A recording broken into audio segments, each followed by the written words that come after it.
सोचिए जरा, एक राजनीतिक फैसला और पूरी दुनिया का ट्रेड हिल जाए। कुछ ऐसा ही होने की आशंका है। आज हम बात करेंगे अमेरिका के एक ऐसे प्रस्तावित टैरिफ की जो भारत के लिए सब कुछ बदल सकता है। और ये कोई छोटा मोटा हाइक नहीं है, कोई 10-20% की बात नहीं हो रही। बात हो रही है 500% की। जी हाँ, 500%। ये नंबर इतना बड़ा है कि आज के मॉडर्न ट्रेड में तो किसी ने शायद सुना भी नहीं होगा। तो ये सिर्फ एक टैरिफ नहीं है, ये एक बहुत बड़ा स्टेटमेंट है। तो चलिए समझते हैं इस पूरी कहानी को। सबसे पहले देखेंगे कि ये 500% का ट्रेड वेपन आखिर है क्या। फिर समझेंगे इसका रशिया यूक्रेन कनेक्शन। इसके बाद देखेंगे कि भारत इस पूरे मामले में कहाँ खड़ा हुआ है। और फिर बात करेंगे डिप्लोमेसी की और देखेंगे कि आगे क्या हो सकता है। तो चलिए शुरू करते हैं पहले पॉइंट से। ये 500% का ट्रेड वेपन, ये आइडिया आया कहाँ से? इसकी जड़ें हैं एक प्रस्तावित कानून में जिसका नाम है सैंक्शनिंग रशिया एक्ट ऑफ 2025। देखते हैं इसमें है क्या। तो देखिए, इस बिल के पीछे बड़े बड़े नाम हैं।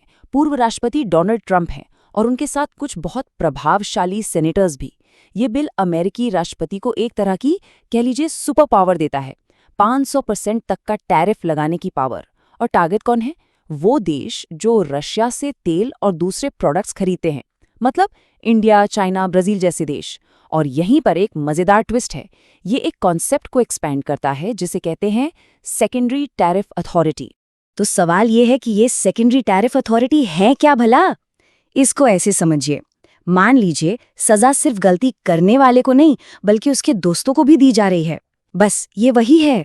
अमेरिका को ये पावर मिल जाती है कि वो सिर्फ रशिया को नहीं बल्कि उन देशों को भी पनिश करे जो रशिया के साथ ट्रेड कर रहे हैं। मतलब ये तो पूरा गेम ही बदल देगा।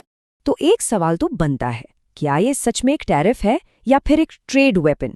देखिए, जब नंबर 500% जैसा हो ना, तो ये साफ हो जाता है कि मकसद ट्रेड को रेगुलेट करना नहीं बल्कि उसे पूरी तरह रोकना है। ये एक इकोनॉमिक वार्निंग शॉट है। लेकिन सवाल ये है कि ये सब हो क्यों रहा है, इसकी वजह क्या है? और इसका जवाब हमें मिलता है रशिया और यूक्रेन के बीच चल रहे संघर्ष में।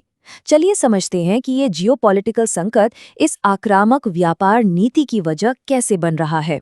यहाँ पर ना दो देशों की प्राथमिकताएं आमने सामने हैं। एक तरफ है अमेरिका, जिसका मकसद है रशिया की वॉर फंडिंग को रोकना, उसकी इकोनॉमी को चोक करना, और इसके लिए वो रशिया के ऑयल कस्टमर्स को टारगेट कर रहा है। और दूसरी तरफ है इंडिया, जिसकी अपनी प्रायोरिटी है अपनी इतनी बड़ी आबादी के लिए एनर्जी सिक्योरिटी, मतलब सस्ती ऊर्जा, और साथ ही अपनी फॉरेन पॉलिसी को स्वतंत्र रखना, जिसे स्ट्रेटेजिक ऑटोनॉमी कहते हैं। ये एक क्लासिक क्लैश ऑफ इंटरेस्ट्स है। तो अब आते हैं मुद्दे की बात पर। इस सब का भारत पर क्या असर पड़ेगा? भारत कैसे इस तूफान के बीचों बीच आ गया है? और अगर ये टैरिफ लग गया तो हमारी इकोनॉमी का क्या होगा? जरा इस नंबर को देखिए, $120 बिलियन। ये इंडिया और यूएस के बीच का सालाना ट्रेड है। ये सिर्फ एक नंबर नहीं है, इसके पीछे लाखों जॉब्स हैं, हजारों बिजनेसेस हैं, और दोनों देशों के बीच एक बहुत गहरा इकोनॉमिक रिश्ता है। और आज ये सब कुछ दांव पर लगा है।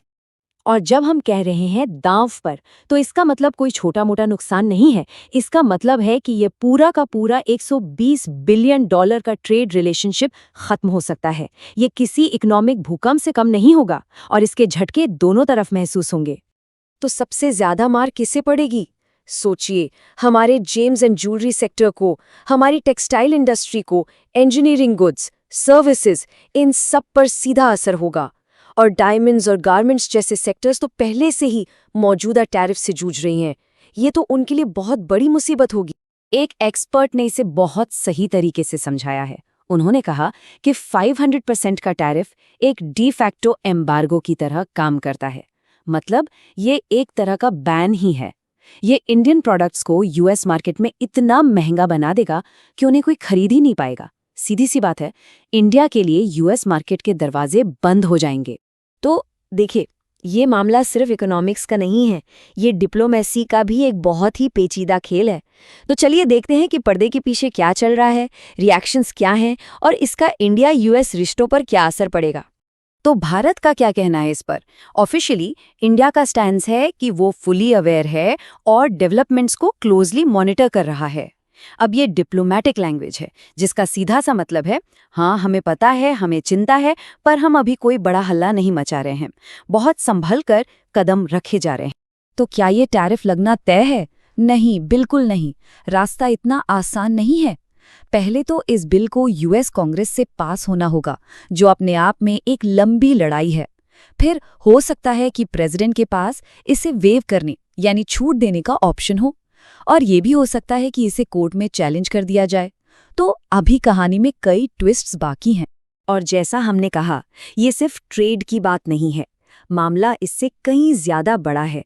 इंडिया और यूएस के बीच एक कॉम्प्रिहेंसिव ग्लोबल स्ट्रेटेजिक पार्टनरशिप है।